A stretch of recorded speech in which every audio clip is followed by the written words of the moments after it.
Hello and welcome to the Corona Yoga Challenge, and it is day 38.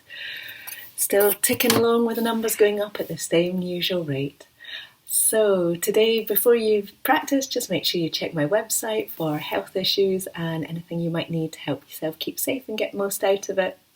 And now if you want to come onto all fours, but we're going to come onto our elbows, we're going to come into elbow dog. So if you want to just bring yourself to a comfortable position where you can let your elbows come down, remember to use a mat for this. It's really important so that you're nice and steady.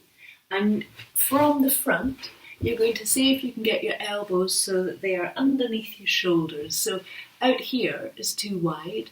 This is still a little bit wide because it's better to have them slightly narrower so that the pressure, when they come down, the pressure coming down through the elbows works better as you come up. So slightly narrower than you would probably imagine. And then the forearms come nice and parallel from there.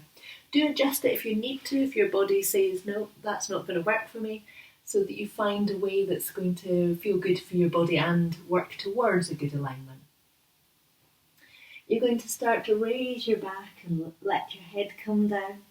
And then lengthen forwards to look between your hands or slightly beyond. And you're going to go back and forth, just using your breathing nice and easily to let the spine move. As you're letting your back come up, you're going to let yourself come slightly forward so you stretch out across the shoulders. And then ease your hips back, let your belly drop down a little, or your rib cage drop down a little, not your belly. And then again, thinking about lifting up through the tummy and up through the pelvic floor as you come up. Just go back and forth with your breathing nice and easily, and just notice how it feels across your shoulders, because it's slightly different than doing it in all fours. And then from here we're going to come up into elbow dog. So we're going to tuck our toes under, we're going to let our shoulders slide forwards and back. So with this movement, when we're coming up into dog, you can let the shoulders come quite far back and then press into the feet. With elbow dog, I find it better to come just past the place where your shoulders are over your elbows. So just a little bit past, and then lift up with the hips. Get a feeling of pressing into the elbows to lengthen up through the tailbone, and let your head come between your arms. You're going to bring your knees back down and onto the ground, and let your hips rock back and forth. Get a nice long movement through the spine. And then we're going to come up again. So see if you can do the rocking back and forth, and then come up when your shoulders just come past your elbows, so that it just flows up nicely. There's different ways of doing it, but that's a nice starting way to do it. From here, you're going to start to sink your heels slightly, let the back of the legs start to lengthen. Keep your breathing nice and steady. And then once you've had a little stretch out, let your knees come down. And you're going to rest yourself all the way down so that your head comes into your hands. From here, you let your head rock slightly from one side to the other side. And then after this, after you've evened up, you're going to come back to the centre. From here, you're going to press into your hands and your knees to bring yourself into all fours. And then you're going to tuck your feet under. We're going to come up into a standing forward bend. So you're going to take your hands back towards your knees. You're going to lift up with your hips. Allow yourself to soften through the back of the knees. Rest your elbows somewhere onto your thighs so that the back of the body is very, very well looked after. Head is hanging down. Shoulders are relaxed. Come down further if your body's really, really happy to, but be very mindful of your back. And then bend through your knees, lift up through the pelvic floor, up through the tummy, all the way up through the fingertips. So you come all the way up and overhead, and then bring your hands back to your heart. And then from here we're going to do a standing pose. So if you just want to bring yourself so that you've got a little bit of something beside you that you can use as a support. So we're going to come into dancer pose where one foot is at the back. I'm just going to show you from the front. You want your knees to be quite close to each other, so they're not coming out to the side like this. This is going to give you an uneven stretch through your quadricep, through the front of the thigh. So the knee needs to stay close in, but from the side, the knee can move back the way to give you a stretch if you don't get a stretch with your knee base being straight down. So you're going to start by taking your hand onto the support that you've got. You're going to lift your foot up to the back, and it might be that you take hold of a bit of trouser leg or a bit of belt, or it might be your ankle. You're going to let your shoulders relax down, and you're going to start to think about the bent knee starting to move back a little. So as it moves back, remember to keep it close from the front to the other one, so that the thighs are parallel or slightly less than parallel. And then your free hand can come up and overhead. Shoulders move down the back of the body, and you breathe evenly and steadily. You're going to bring your hand back down, release your leg down, come back to both feet even, and then we're going to come to the opposite side. So hand's going to come onto your support, other hand's going to lift up. You're going to get a feeling of coming down through this knee, so we're lengthening out through the front of the thigh, and then you can start to think about that thigh moving back and the shoulder blade moving down and away. Hand floats up and overhead.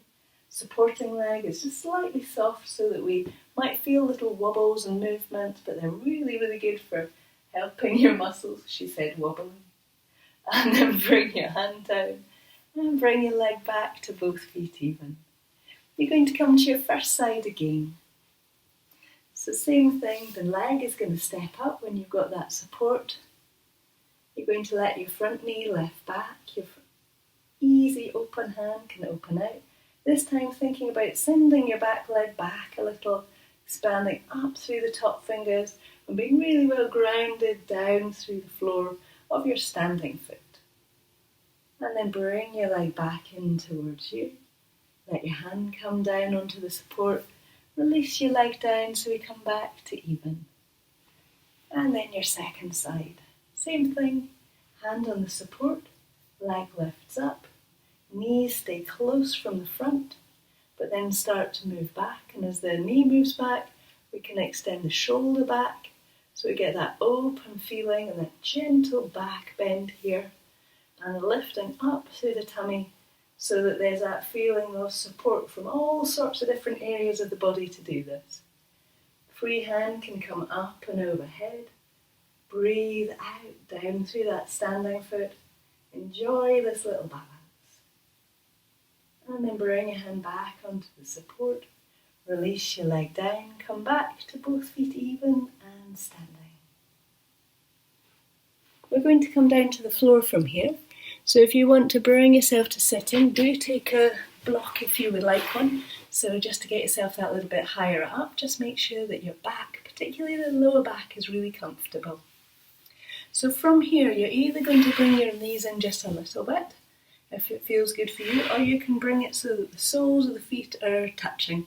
And what you're thinking about is the touching between the balls of the feet, between the heels, and then you're actually looking for that little opening, if you like, from the arches of the feet, where the arches of the feet are drawing up and through the inner sides of the ankles.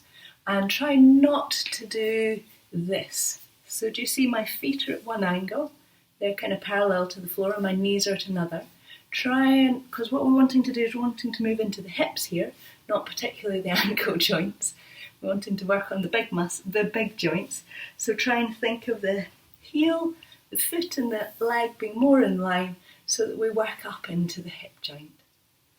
From here, you're going to let one hand rest onto your ankle if it's comfortable. It could be the floor in front of you. Hand's going to come onto the floor behind you, slowly spiral round so the tummy draws up, and then we come round with the tummy and the rib cage. The shoulders follow, back of the neck lengthens. Body feels good, breathing is easy. Bring yourself back to the centre and to your opposite side. Same thing, lift up through the tummy, up through the spine to bring yourself round with the rib cage, down with the shoulders. But the spine's lengthening up all the way to right inside your skull. So the top of the vertebrae actually goes into or underneath the skull, so it doesn't even just end at the top of your neck. So imagine it's really long and going right the way up, so it really lengthens as you come round. Bring yourself back to the centre.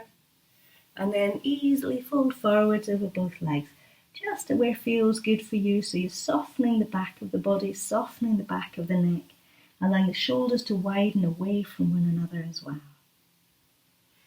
And then bring yourself up into sitting. So you can stay here, or you can bring yourself into another pose, whichever you would, or another place to sit, whichever would suit you. We're going to do a little bit of breathing. So to do that, we're going to be doing our little ladder breath, or breaths in, and then if comfortable, possible, you dry breath out. That kind of ocean, kind of snoring-y sound where the lips are closed, but you can hear your breath a little bit more strongly, so it's a little bit like a snoring breath. Breath in, and out. And again.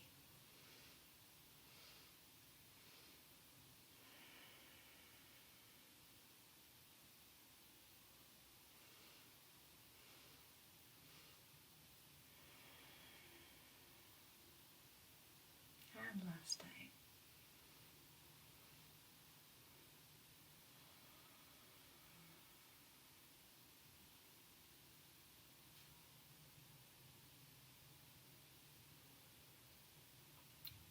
So then you're just going to let your breathing settle and become really easy. Today's challenge is a meditation challenge. I don't know if you remember last week I set the challenge of doing a meditative walk on the grass, and then thought about what it would be like on my grass, because I've now picked out, I've caused the death of many spiky things. I've picked out about 300 cactus things growing in the grass. You couldn't believe it, could you? So today's meditative challenge is to put on some calming music, something ideally with no vocals, and I'm thinking of Alice Coltrane, I can't say it properly, Turabaya. Oh my goodness, it's beautiful. And just sit with the music, sit with that quietness, and let yourself just kind of find your place with it.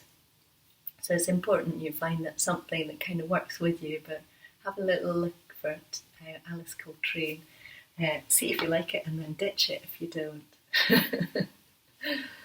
Some of you will. And my little quote for you today is, be where you are, not where you think you should be. Be where you are, not where you think you should be.